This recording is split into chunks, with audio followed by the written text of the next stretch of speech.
Hi there. Thank you for choosing to be here tonight. Welcome to another gentle moment with Sleepy Zen. I know that sometimes we just need a soft place where the mind can breathe again. And right now, you can let this space become your own safe corner. A place where you don't have to try, don't have to be strong, and don't have to hold yourself in any particular state. You can let go just a little. Slow down one beat and let your body understand that you are safe and wrapped in calm. Here you are listened to. Here you are trusted. And here you are allowed to rest. Before we begin tonight's story, let me ask gently, where is your heart at right now? A little tired? Feeling okay? Or needing a bit more soothing? If you want, you can share it so I can understand you better. The night road stretched out in front of Daniel like a quiet strip with no clear end. The yellow streetlights lit small patches along the way, throwing tired pieces of light onto the ground, as if they too had gone through a long, heavy day. Daniel walked slowly, trying to keep his breath steady, but the bag hanging from his shoulder felt heavier than usual.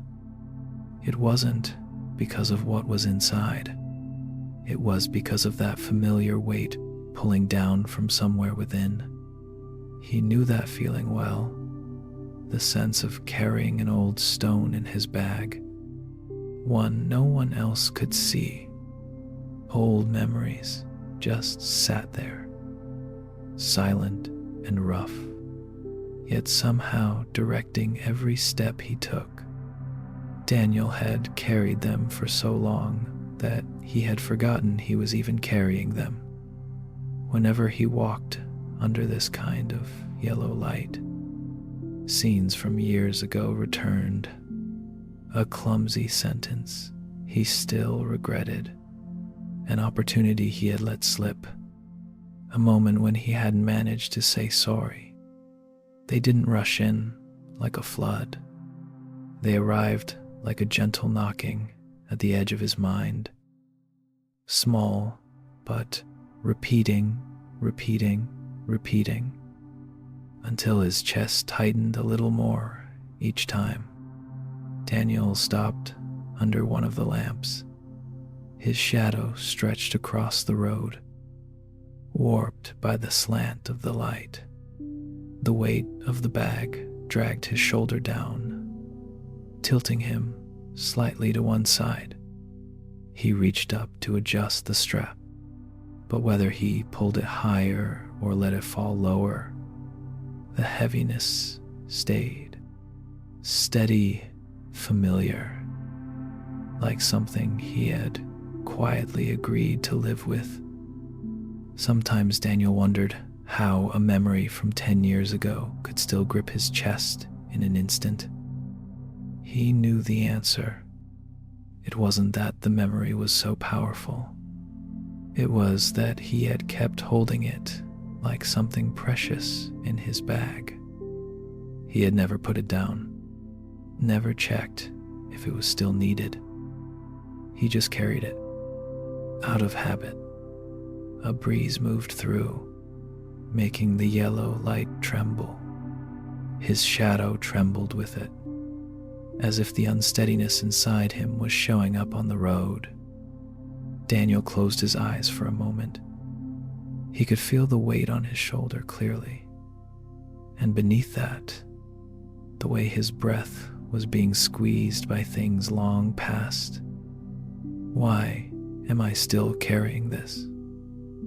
The question rose up gently, like the sound of footsteps on a quiet street. It wasn't an accusation. It wasn't meant to dig the wound deeper. It was more like a small door being opened in just a crack. Do I really need to bring this old stone all the way into tomorrow? Daniel opened his eyes. The road ahead was still a soft strip of darkness. The yellow lights still laying down their modest pools of brightness. But in that brief moment, he noticed something very small, very thin, yet very true. This heaviness did not have to be his fate. It was just something he had left in his bag for far too long. Daniel kept walking, but this time he paid attention to every small movement in his shoulder, how it dipped a little each time the strap of the bag pulled downward. It struck him that he had never really noticed this before. He had always assumed the ache came from a long day, from work, from his body simply being tired.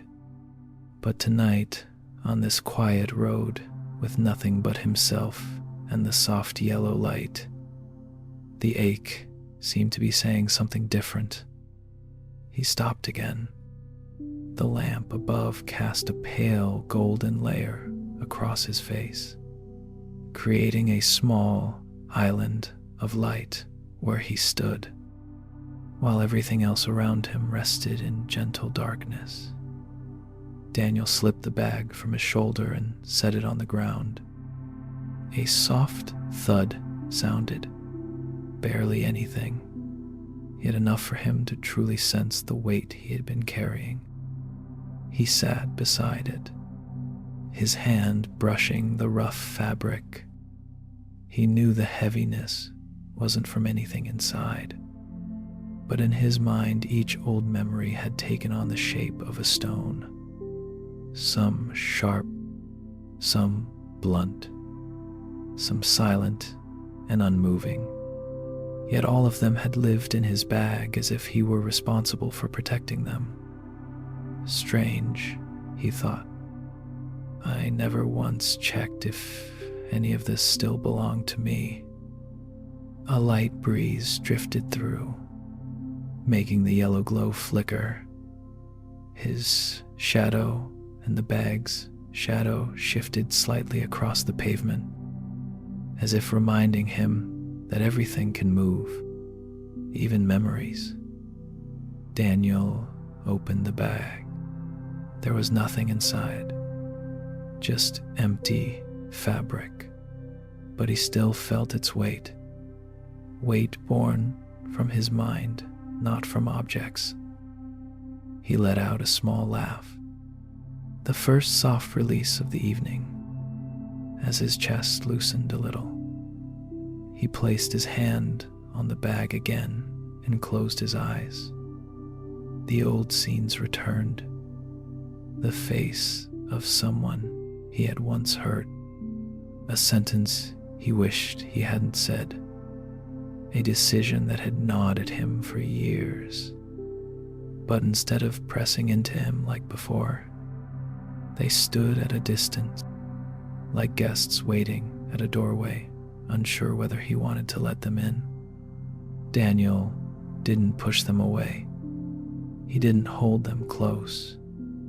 He simply noticed them, the way one looks through a window, quiet, aware, not entangled. Maybe I've carried you all for too long, he murmured inwardly. When he opened his eyes, the road was still the same soft stretch of night, the yellow lamps still dripping warm light onto the pavement. But inside him, something had shifted. The heaviness was no longer something he had to carry. It had become a choice. Daniel stood up, brushed the dust from his knees, and lifted the bag back onto his shoulder. It was the same bag, the same weight, the same worn strap, yet it felt lighter, almost as if looking directly at those old memories had loosened them, letting them thin out and drift into the night air. The road ahead was still long and quiet, the yellow lamps laying down small pools of light, one after another, like the steady breathing of someone who has finally let something go. He walked on, and with each step he paid attention to how his body moved. His shoulder no longer pulled downward the way it always had, and his breath no longer caught in the center of his chest. He began to understand that what had exhausted him all this time wasn't the memories themselves, but the way he had unknowingly carried them, as if life had assigned him a burden he wasn't allowed to put down. The moment he let himself face them, they lost the power he thought they had. After a while, Daniel paused beneath another street lamp. The light here felt softer, wider, almost as if it was inviting him to stay a moment. He closed his eyes and felt the cool air slip through his shirt. Gentle, unhurried, the old images continued to rise in his mind. But this time, they didn't rush or crowd. They lined up quietly, like visitors who understood they were only passing through. He didn't push them away, and he didn't pull them close. He simply let them be, until they faded like a trail of smoke after a small gust of wind. When he opened his eyes, he felt a strange kind of space inside him, not empty, but reclaimed. The way a room feels after old things are finally cleared out. He touched the strap of his bag again, and for the first time in many nights, he felt genuine lightness. Maybe the stone hadn't disappeared completely, but it had shrunk, softened, no longer sitting in his bag as a reminder that he must carry the past with him everywhere he goes. He smiled, a small smile, but enough to warm his face under the yellow glow. The road ahead curved slightly, unfolding into the dark like a blank page. Daniel knew he would still remember, still look back sometimes, but remembering no longer meant carrying. The past would come when it needed to come, and leave when it had finished speaking. He took a slow breath and stepped forward onto the next stretch of the road. This time, the bag on his shoulder was just a bag. Nothing more, nothing less. And in the quiet of the night, Daniel realized something simple and true. Sometimes to ease our anxiety, we only need to pause long enough to see that the heaviest things are not always required to follow us into tomorrow.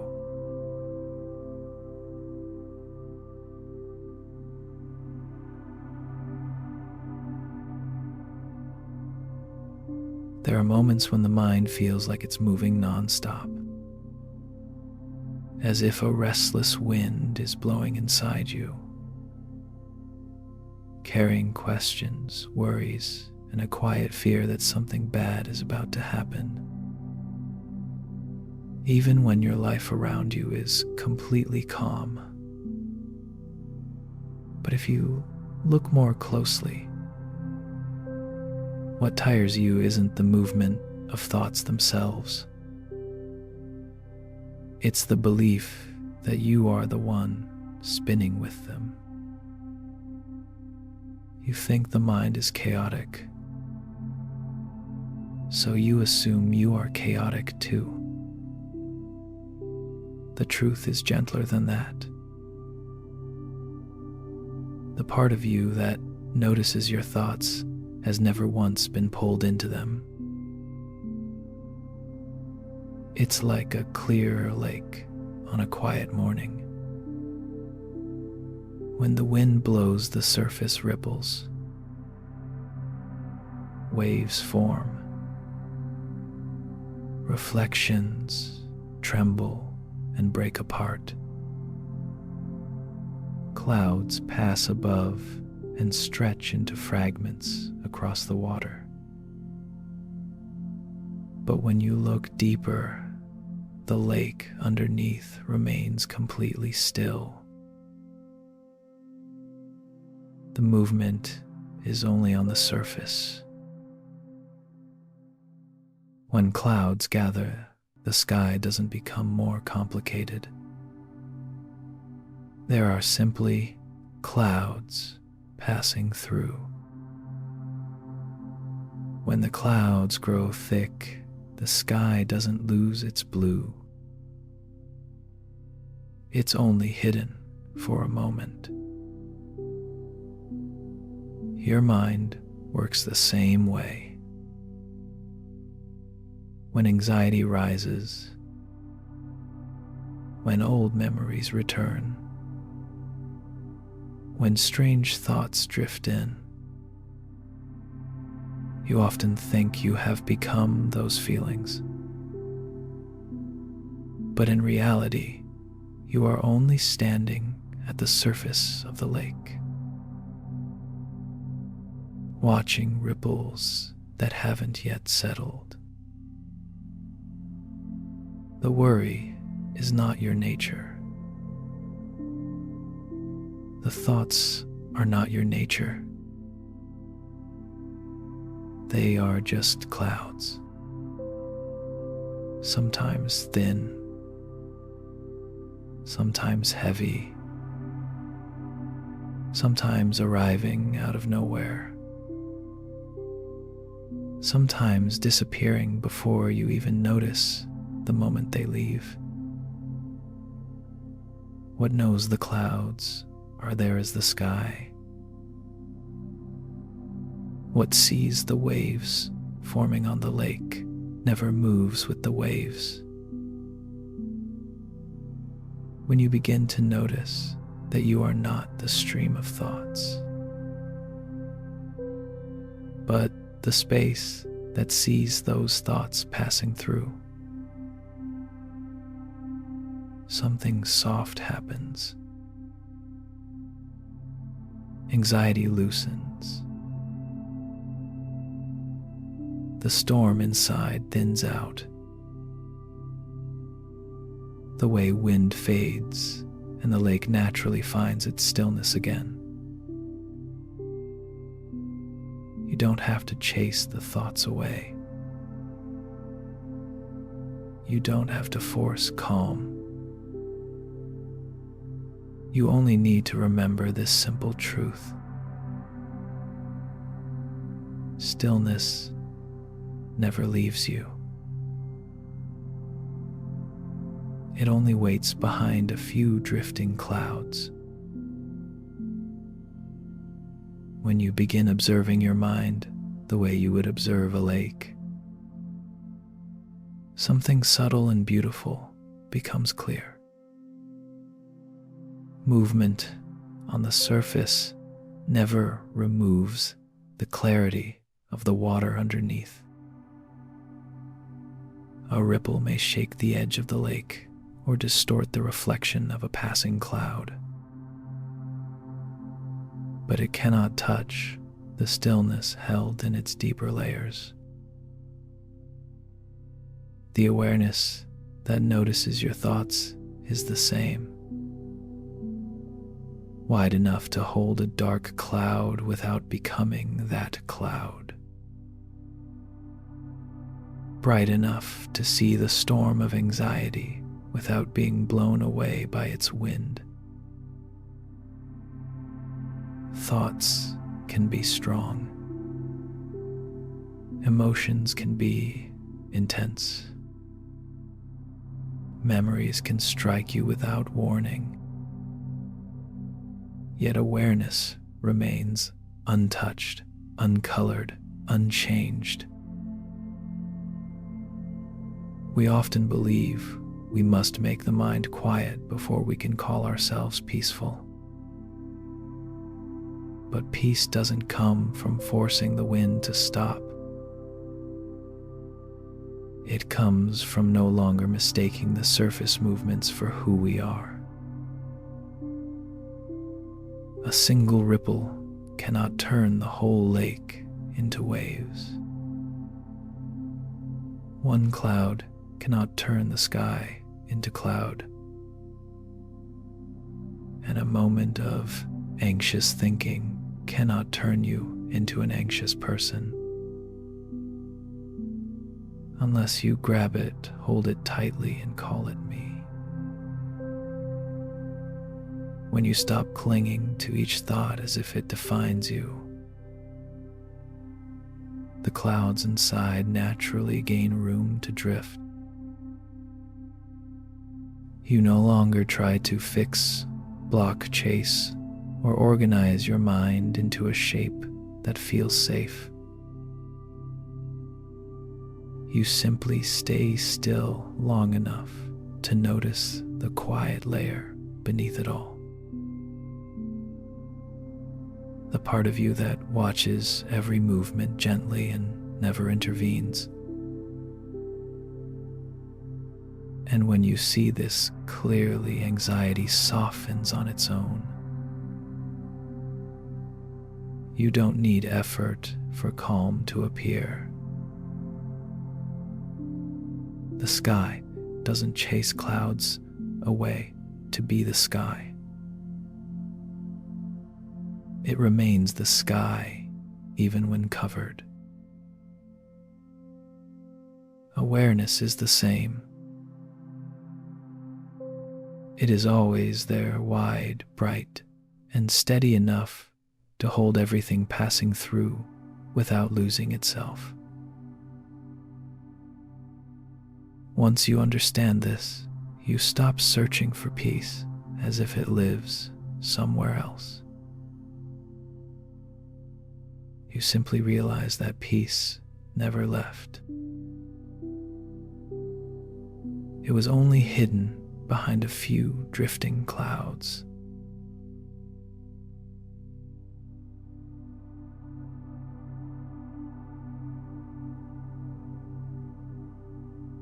Sophie stood by the river in the late afternoon, when the water had turned a soft silver and the wind carried the cool, damp scent rising from upstream. She had come here after a long day filled with expectant eyes, well-meant compliments that somehow carried pressure inside them, and the endless list of expectations she placed upon herself. In her hands was the thick stack of notes she had been writing for months. Lessons, techniques, bullet points she believed would help her become a good enough teacher. But the more she tried, the more she felt controlled by those very pages. Every time she read them, she saw only what she lacked, what she had not achieved, a standard she could not even define. The notes stopped being a guide for growth and became proof of something she was supposed to live up to. She tightened her grip, feeling the rough edges of the worn pages. It struck her as strange. When had she allowed these notes to define her worth? A soft breeze passed over the river, and without meaning to, Sophie loosened her hand. The stack wavered, and a few loose pages slipped free, drifting low across the water before touching the surface. She instinctively bent to catch them, but the current pulled the first pages away with a slow, steady certainty. The careful writing she had poured herself into, blurred as the paper absorbed the river, then disappeared completely beneath its silver ripples. Sophie froze. The first feeling that rose was fear, as if some essential part of her was being carried off in front of her. But when she looked more closely, the fear wasn't as strong as she expected. It was just the reflex of someone who had spent too long gripping everything tightly. Gripping so long she had forgotten to ask whether any of it truly belonged to her. She watched the river, watched the pages fade, watched them vanish without noise, without drama, without leaving a mark. Just water carrying something light a little farther downstream. And then she felt it, a small open space forming inside her. Not the emptiness of loss, but the gentle clearing left behind when a pair of tired hands finally let go of something unnecessary. For the first time, she wondered if maybe the things she had been holding on to all this time weren't what defined her at all. Maybe they were only notes she once used to reassure herself that she had to be perfect. Sophie kept watching the river where the pages had disappeared only minutes earlier. She realized that no matter how tightly she had held on to them, a single moment of release was enough for the river to carry everything away with complete ease. The current didn't care how important those notes once felt, how much pressure she had carried because of them, or how many expectations she had poured into each line.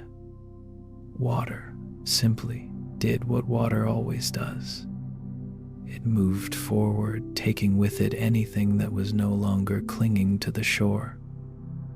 And in the quiet of the fading afternoon, Sophie began to see something she hadn't noticed before. Many of the things she worked so hard to hold on to weren't precious because they truly mattered, but because they made her feel safe inside the walls of requirements, standards, and the idea of perfection. She bent down and gathered the remaining pages in her hand. They were still dry, still intact, but the feeling of holding them had changed completely. They weren't heavy, yet they no longer felt like something she needed to press against her chest for reassurance. She flipped through them slowly. Each line was neat, organized, written with the earnest determination of her past self. She remembered the late nights spent writing because she was afraid of missing something important. She remembered standing in front of her students, her voice steady while her heart whispered, "Am I good enough yet?" And now, looking at the same pages, she felt something unexpected. Not frustration, but tenderness toward the version of herself who had tried so hard. One page slipped from her hand and landed near the edge of the water, close enough that she could still pick it up. But she didn't move. A small gust of wind pushed the page forward, and within seconds, it drifted into the current spinning, once before gliding away faster than she imagined. There was no regret, no panic, just a quiet sense that this was exactly what it was meant to do. Sophie pressed the remaining pages into her palm, noticing their thinness, noticing how easily they could be carried off. Not because they had no value, but because they were not her. They were only traces of a path she once believed would lead her to some perfect version of herself. Now she understood she didn't have to carry everything in order to be herself. She slowly opened her hand. The last pages fell onto the water with a sound so soft only she could hear it. They drifted, turned gently, and then slipped away like the others. Sophie took a deep, unhurried breath. The river hadn't taken anything essential from her. It had only returned what she no longer needed to hold. And in that moment she felt her chest expand, as if the water had carried away a weight she had been holding long enough to forget it was there. Sophie stayed by the river for a long while, as if her eyes wanted to remember the moment those last pages slipped beneath the fading afternoon light. The river seemed quieter now, almost as if it had helped her complete something important and was settling into its own calm afterward. She felt a strange lightness inside. Not excitement, not dramatic relief, but a gentle loosening from deep within, like something had quietly let go of her without needing any effort from her at all. When she looked down at her hands, they were empty but didn't feel lacking. For the first time in months, she could feel their warmth without a stack of paper pressed against them.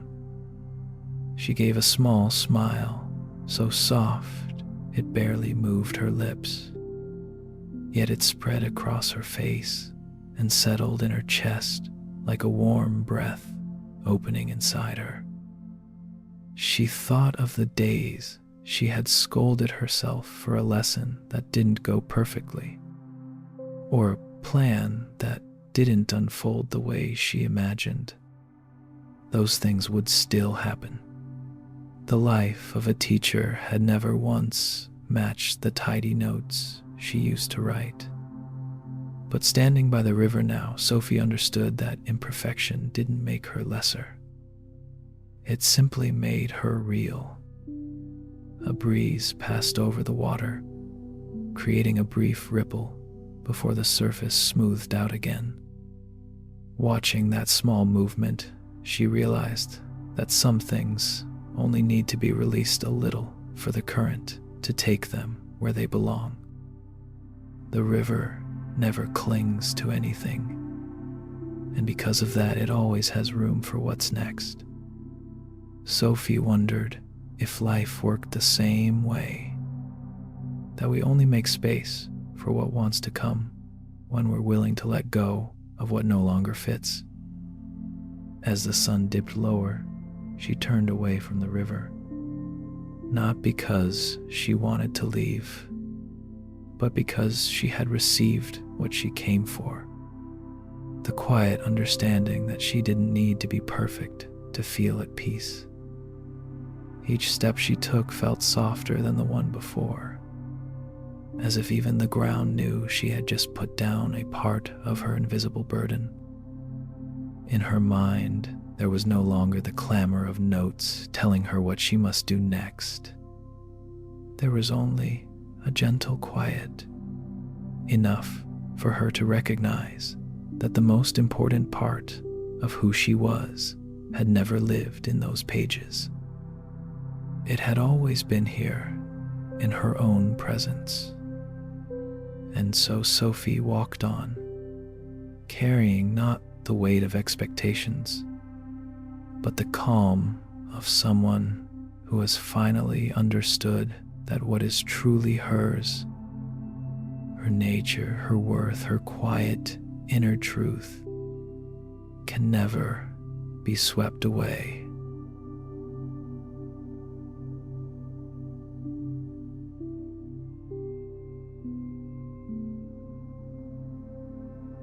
Brother Finn sat on the temple porch on a gentle night, his hands resting on his knees as he tried to keep his back straight the way his teacher had shown him. In front of him was a small candle Master Elias had lit before leaving. The flame leaned to one side each time the wind passed through. The sounds around the temple were faint, the whisper of wind brushing the tiles, the soft touch of leaves against one another, and sometimes only the kind of quiet that makes your own breathing echo within you. But Finn's mind refused to settle. He closed his eyes and tried to force himself into stillness. He tried to stop his thoughts, tried to push the worries of the day out of his head, tried to keep his breath steady and without trembling. The harder he tried, the more restless he became. In the silence of the porch, he could hear his own fatigue clearly, not from the work he had done that day, but from the effort of forcing his mind to be something it wasn't yet able to be. The candle flickered again in the breeze.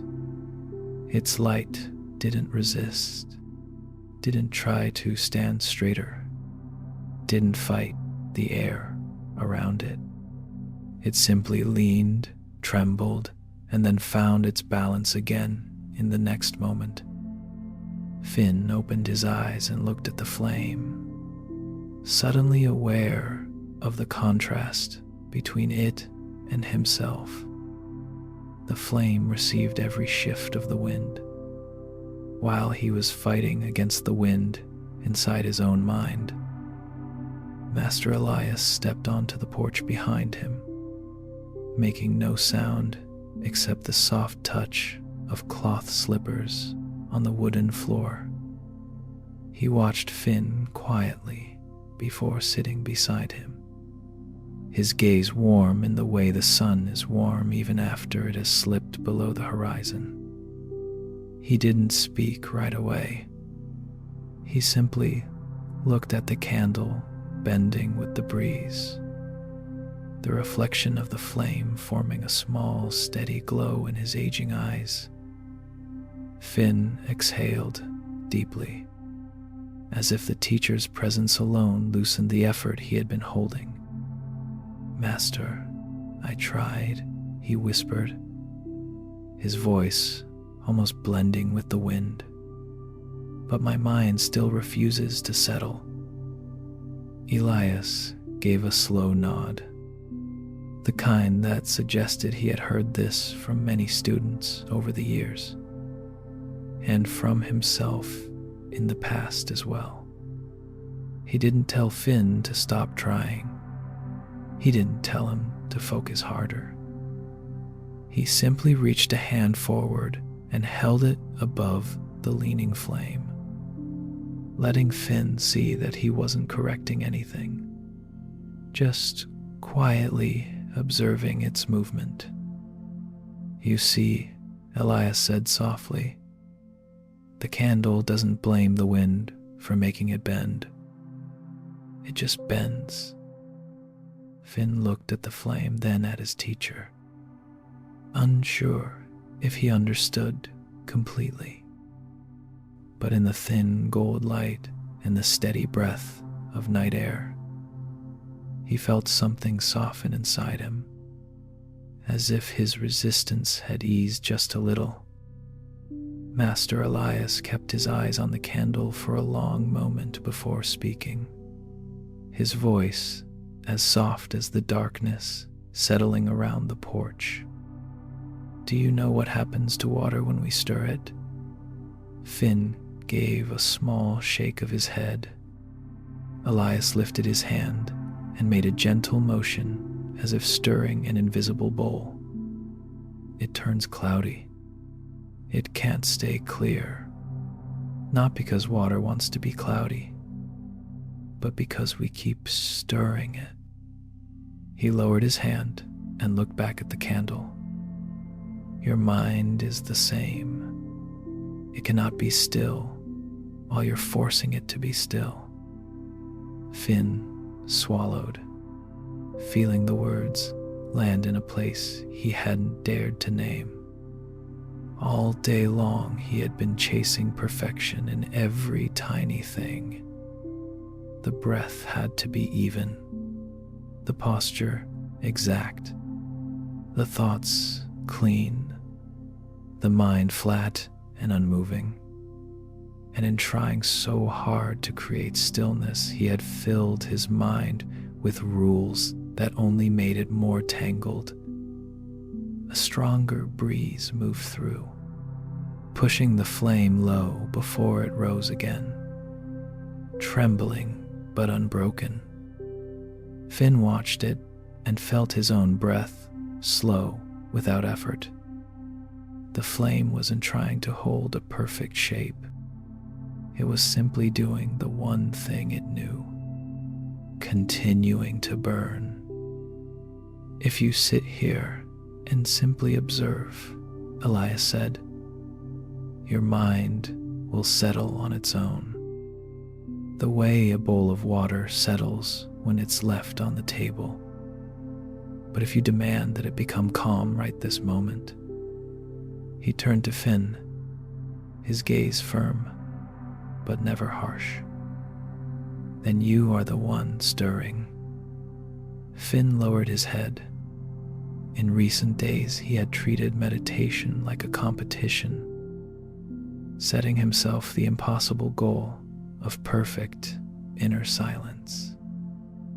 Each time he failed to reach it, he tightened around himself even more. Hearing his teacher now felt like someone opening a door he had long forgotten existed. A door out of a room he had locked himself in. Elias rested a hand on Finn's shoulder light as a passing breeze. "You don't need to stop the wind," he said. "Just stop becoming the hand that stirs the water." Finn looked up. In that moment, the sound of wind, the rustle of leaves, the faint trembling of the candle, all of it blended into a kind of silence that didn't depend on the world outside. It was a silence beginning inside him. He no longer tried to control his breath or correct his posture or chase away the thoughts drifting in. He simply sat and let whatever appeared appear. And that simple act made him feel lighter, as if there were suddenly space inside him for the wind to pass through without knocking him off balance. Elias smiled gently, as though he had just watched the heaviest stone in Finn's heart shift out of the place where it had been weighing him down for far too long. The night wind passed through the temple porch again, this time longer and steadier, as if testing how patient the small candle in front of the two monks could be. The flame bent deeply to one side, stretching Finn's shadow across the wooden floor before slowly pulling itself back into shape. He watched it closely, and for the first time that evening, his chest didn't tighten with every movement of the flame. He was simply watching it the way Elias was watching it, without analyzing, without controlling, without asking it to stand straighter or tremble less. Master Finn said after a long quiet, "So I just let my mind be like this candle." Elias shook his head gently, and the smile on his face softened the correction before the words even came. "Not for your mind to be like the candle," he said, "but for your mind to be allowed to be the mind." Finn didn't respond. He didn't fully understand. But the peace inside that sentence rippled through him like circles spreading across calm water. Elias lifted the candle and placed it where the wind touched it a little less, without shielding it or protecting it too carefully. "Your mind knows how to return to its own stillness," he continued. "Just like water, leave it alone and it will clear." Finn heard this and felt his whole body soften. He thought of all the days he had strained through meditation, tightening even his breath forcing it to follow a rhythm he believed was correct. He saw now that this effort had exhausted him far more than any thought ever could. The wind came again, light as someone passing by, without meaning to disturb anything. The flame wavered once more, but this time Finn didn't watch it with worry. He simply saw it breathed, and let his own mind loosen the way water settles after a long, windy afternoon. Elias noticed the shift in him and nodded, as if an unspoken question had finally found its answer without needing words.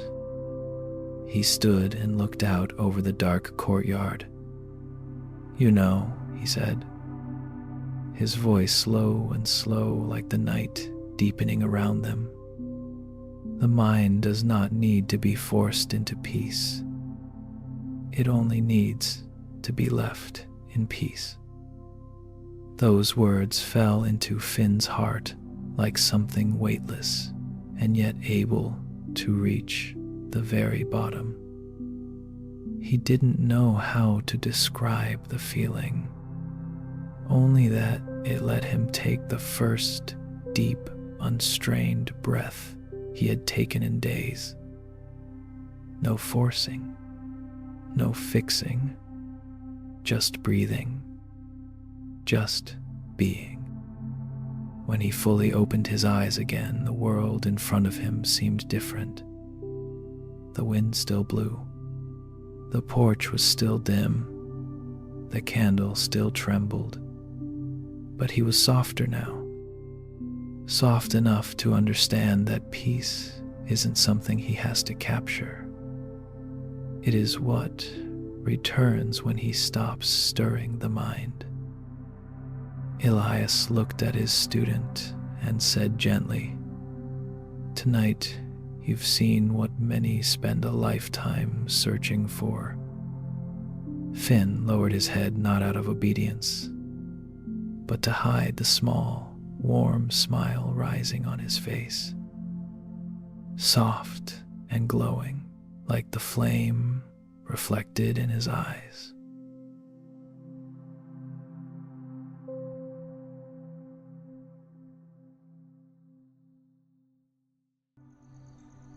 When night falls and the lake grows dark enough that only the faint reflection of the sky remains, you can see every leaf that touches its surface.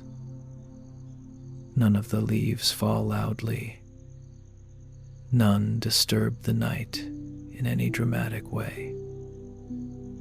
Each one simply lands with a light motion, enough to open a small ring of ripples before the water closes over it again. No leaf takes away the lake's stillness. Each one is received gently, then carried wherever the evening breeze chooses to guide it. Our thoughts are just like those leaves. They arrive unexpectedly, sometimes in clusters, sometimes one at a time, but they carry no real weight. They are small shapes created by the mind passing through in their own timing. What makes the lake restless is never the falling leaf. It is the wind moving across its surface. Anxiety works the same way. It stirs the quiet places, sets the surface trembling, and makes us believe the thought itself is the source of our unease. But the leaf only falls. It is the wind that moves the water. And no matter how strong the wind becomes, it can never alter the stillness that lies beneath. When the wind softens, the lake returns to its natural clarity without any effort or correction. Our minds, when they aren't forced into calm, know how to settle in the same way. On truly quiet nights, if you watch long enough, you'll notice the lake can even reflect the shadow of the leaf that just touched it. Soft, faint, without any sharp edges. That is when you understand that thoughts are only visitors. They never stay longer than their own lifespan. When the night breeze grows gentle enough to be nearly unnoticeable, the drifting leaves lose all purpose except to float toward the distance. They don't cling to the surface, and the lake doesn't cling to them. They slip into the soft darkness as if they never disturbed anything at all. If the mind could view thoughts the way the lake views its leaves, things that come to touch, not things that come to stay, then anxiety would soften like the wind at the end of the day. And in that softening, you begin to see that stillness never leaves you. It simply waits for the wind to pause long enough for its quiet to appear again. Let your breath cool and clear, like mountain air drifting down a high path. Soften your forehead, your eyes, your jaw. Let your shoulders drop like snow settling on quiet ground. Arms, wrists, fingers, loosening. Chest, belly, opening like cold air, making space inside your lung. Hips, thighs, knees, feet, all falling into deep stillness. Now imagine a soft white glow sliding down the mountainside. Calm, slow, steady. It reaches you, touches your shoulders, your breath, and tells you you can rest now. Let that cool glow quiet the day inside you until your chest feels wide and your mind feels open like a high valley.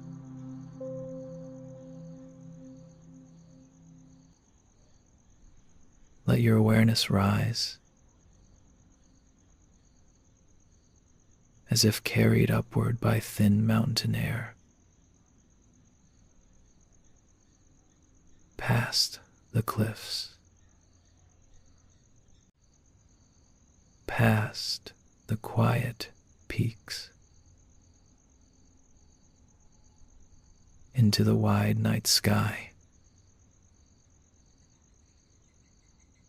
Stars like tiny sparks hanging in cool darkness. Everything widening. everything fading into gentle height.